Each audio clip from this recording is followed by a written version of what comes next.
Sebelum langit mengembang, sebelum bintang pertama berkedip di cakrawala, sebelum bumi menghampar dengan gunung, laut dan pohon-pohon yang bisu, terdengar satu kehendak, kehendak Sang Pencipta. Waktu belum berjalan, ruang belum dikenal, hanya adanya mutlak, esa tanpa sekutu, tanpa awal, tanpa akhir. Dalam kesunyian abadi itu tersimpan rahasia penciptaan yang akan mengguncang semesta, penciptaan manusia. Para malaikat tunduk dalam ketakjuban. Mereka tak pernah tahu bahwa dalam kehendaknya akan lahir makhluk yang diberi pilihan, makhluk yang akan menumpahkan darah namun juga sanggup mencintai, menangis, memohon ampun, dan kembali pulang. Maka Allah pun berfirman, "Sesungguhnya aku hendak menjadikan seorang khalifah di muka bumi."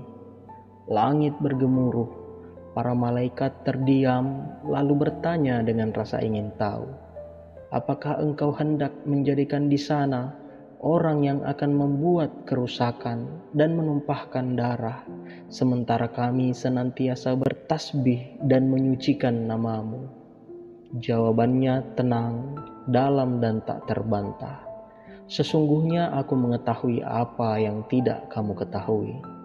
Demikian, begitulah rencana agung dari Sang Maha Bijaksana.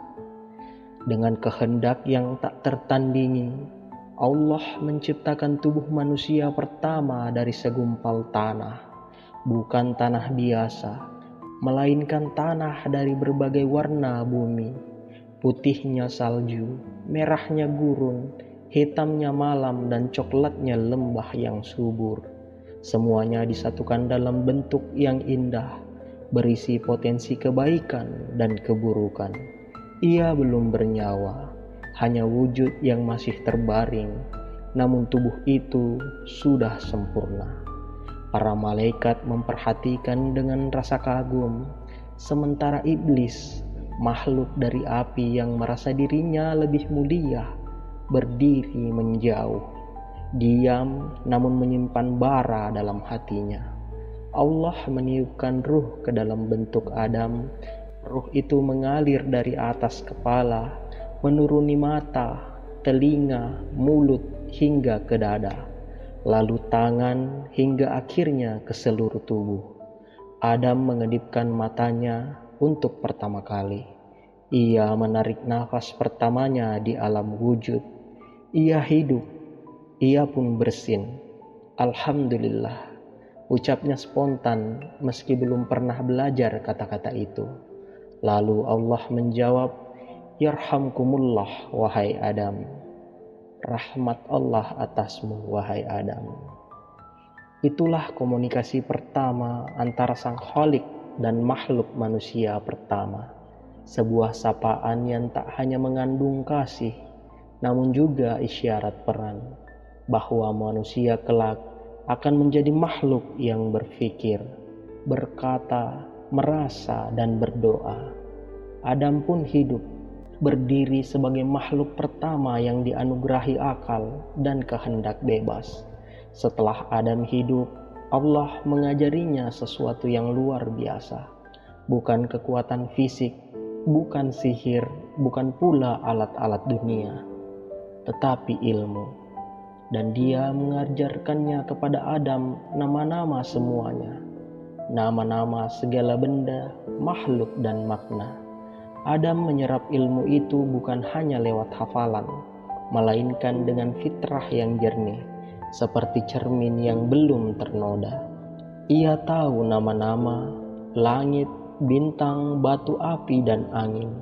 Ia bahkan memahami hakikatnya. Lalu Allah mengumpulkan para malaikat dan memperlihatkan makhluknya yang baru. Allah berkata kepada para malaikat, "Sebutkanlah kepadaku nama-nama benda itu jika kalian benar." Mereka menjawab, "Maha suci Engkau, kami tidak memiliki pengetahuan selain daripada apa yang Engkau ajarkan kepada kami." Kemudian Adam diminta menyebutkan nama-nama itu. Satu persatu ia ucapkan, langit, laut, cahaya, ruh, dan jiwa. Para malaikat terdiam. Mereka menyaksikan dengan penuh kagum. Makhluk dari tanah ini memiliki ilmu yang bahkan mereka tidak miliki.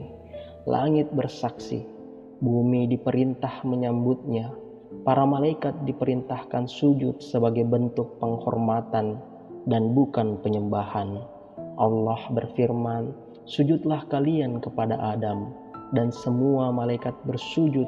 Jutaan makhluk cahaya itu tunduk dalam ketaatan, kecuali satu, iblis. Ia berdiri tegak, matanya menatap Adam dengan dingin.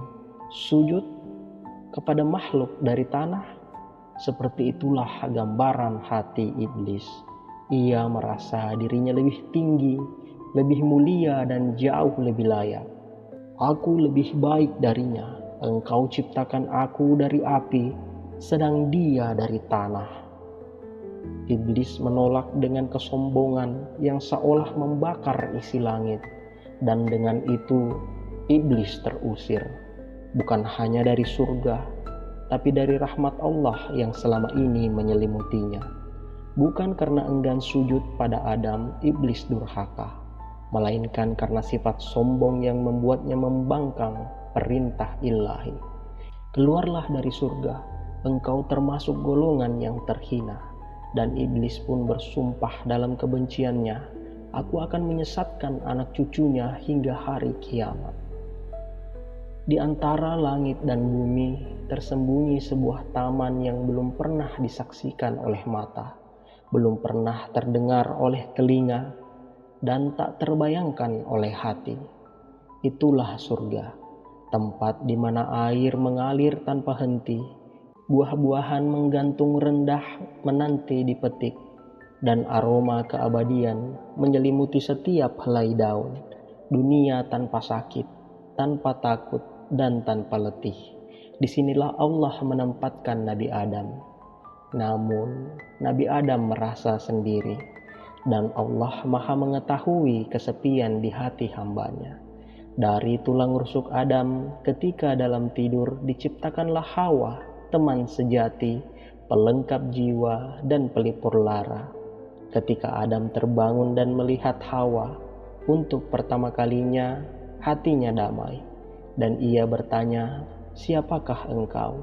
Hawa menjawab, aku adalah pasanganmu, diciptakan untuk menemanimu, hingga mereka hidup di surga bersama dalam kebahagiaan.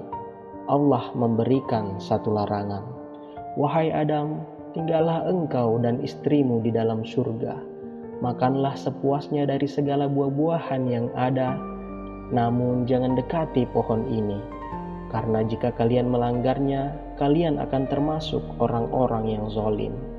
Pohon itu berdiri di tengah taman, berdaun lebat, berbuah menggoda.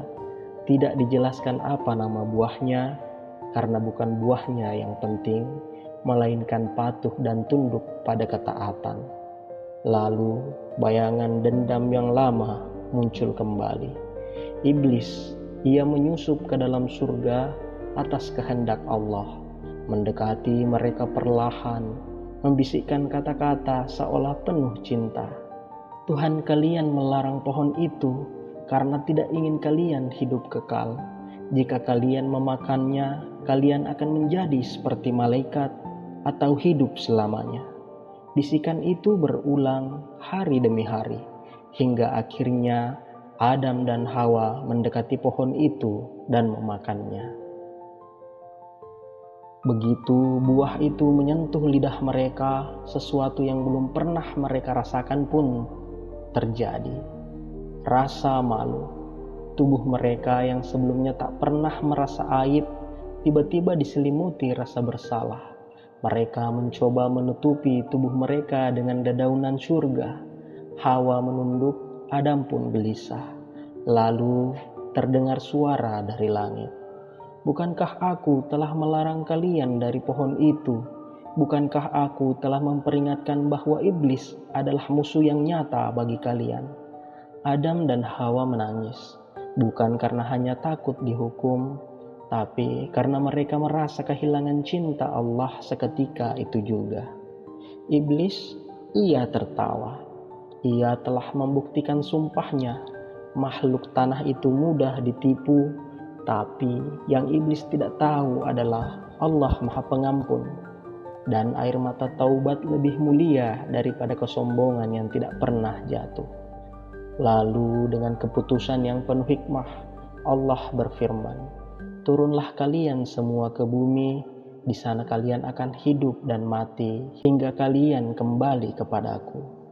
Dunia kini menjadi tempat persinggahan Adam dan Hawa, bukan karena murka semata, tetapi karena tugas agung telah dimulai. Menjadi khalifah di bumi.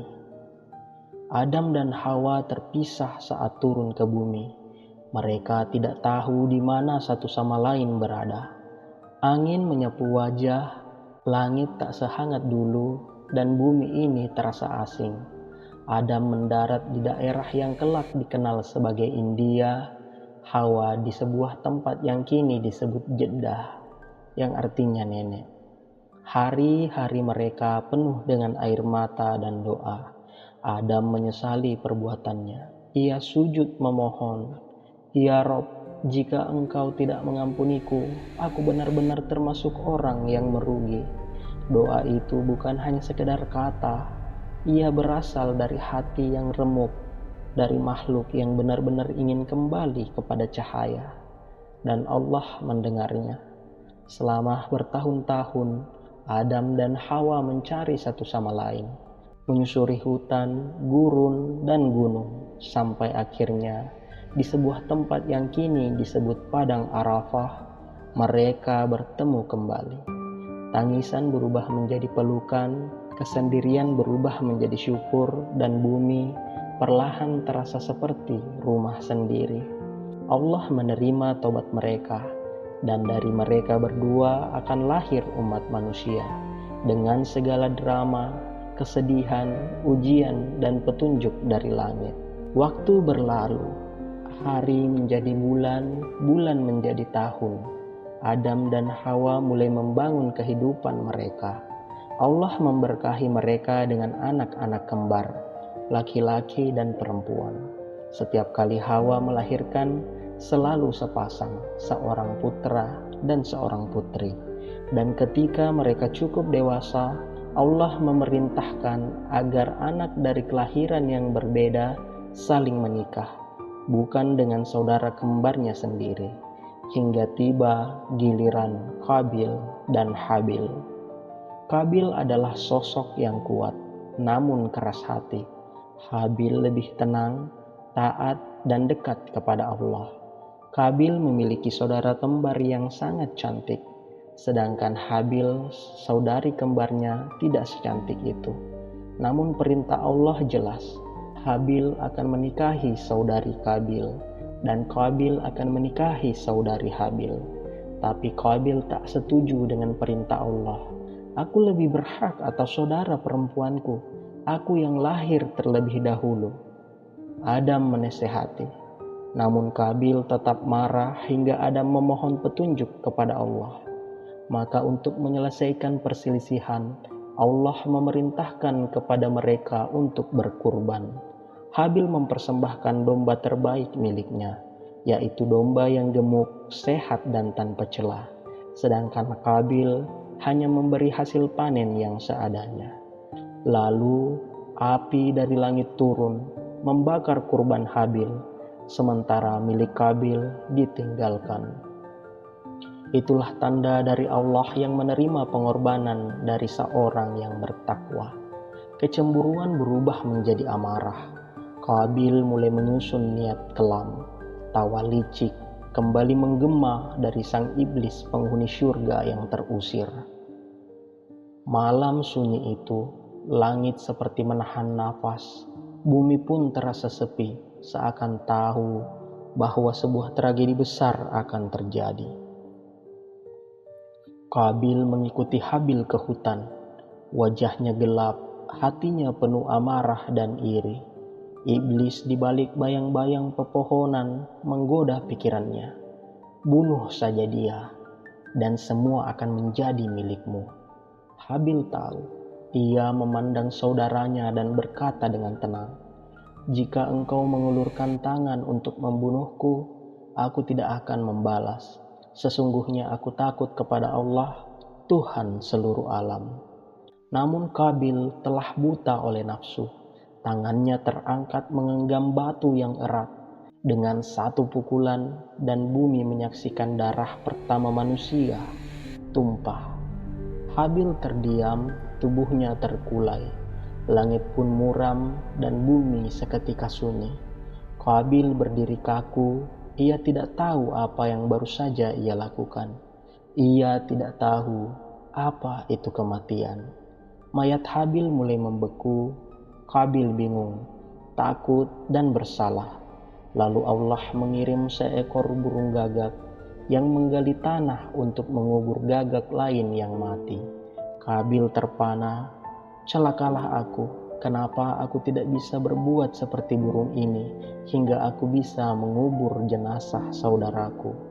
Lalu dengan air mata penyesalan dan tangan yang gemetar, Qabil menggali tanah, dan untuk pertama kalinya dalam sejarah manusia, penguburan dilakukan. Adam, seorang ayah yang mengetahui hal ini, hancur sehancur-hancurnya. Tangisnya menggetarkan bumi. Dia mengadu kepada Allah dengan mengadah ke langit, "Ya Tuhanku, mengapa semua ini terjadi?" Namun Allah mengajarkan Adam bahwa bumi adalah ladang ujian, dan bahkan untuk seorang anak nabi pun tak lepas dari takdir. Waktu berjalan, rambut Adam mulai memutih. Langkahnya tak lagi sekuat dulu, namun hatinya tetap terpaut pada Allah, seperti ketika ia masih di surga. Anak cucunya semakin banyak, dunia mulai dipenuhi oleh manusia. Namun dosa Qabil tak pernah ia lupakan. Air matanya sering jatuh dalam sujud malamnya, karena dunia yang dulu suci telah ternoda oleh darah.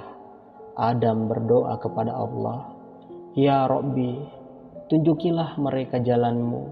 Jangan biarkan darah menjadi warisan yang mereka pelajari terlebih dahulu." Dan doanya tak berhenti di langit. Ia mengajarkan anak-anak yang tersisa tentang pertobatan, tentang mencintai bukan karena nafsu, tapi karena iman. Ia membagikan kisah tentang Habil dan Qabil bukan untuk mengingat luka, tapi agar manusia tak mengulangnya.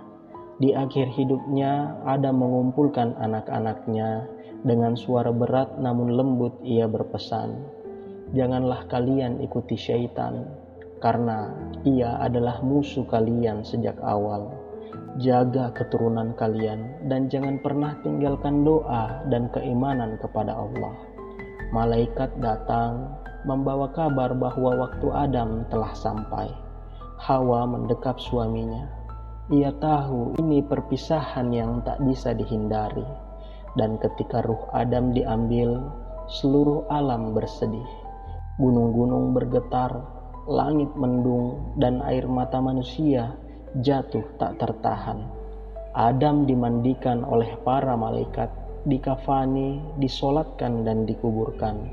Itulah sunnah pertama dari proses pemakaman umat manusia. Ia meninggalkan warisan besar, yaitu iman, taubat, dan kisah tentang asal-usul kita semua. Kisah Nabi Adam bukan sekedar sejarah. Ia adalah cermin yang memantulkan siapa kita sebenarnya. Dari tanah ia diciptakan, dari kasih sayang Allah ia dibentuk, dan dari kesalahan pertamanya kita belajar bahwa manusia tidaklah sesempurna itu. Namun dari setiap jatuhnya, Adam mengajarkan sesuatu yang lebih besar, taubat. Karena sejatinya manusia mulia bukanlah yang tak pernah salah, tapi yang kembali kepada Tuhannya dengan hati yang hancur, tapi ikhlas. Kisah ini juga tentang cinta. Cinta yang mengangkat Adam dari kesepian, cinta yang melahirkan keluarga, dan bahkan cinta yang sayangnya membawa kepada dosa pembunuhan pertama.